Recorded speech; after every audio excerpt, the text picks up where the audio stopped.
You have these ugly doors from the 1980s. What do? First thing, remove all the ugly hardware. Then get yourself a 4x8 sheet of underlayment. Even though lumber prices are sky high, this was still only $14. Next, convince your coworker to cut it down on a table saw so you don't have to. Cut your wood down into 3-inch strips. If your door has handles on it, simply flip them to the inside. Attach your strips to the backside. Not that backside. Next thing, put some creamy white caulk on there. Or any other adhesive that you have.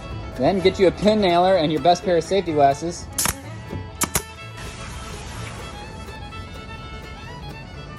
Then you're gonna take some nice acrylics painter's caulk and go around the edges. I don't think you really have to lick your finger like that, but.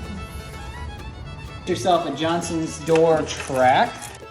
And bam! There's your fancy doors. And look at that. They're not gonna fall out because it's in a track. Oh, so smooth, so nice. Oh!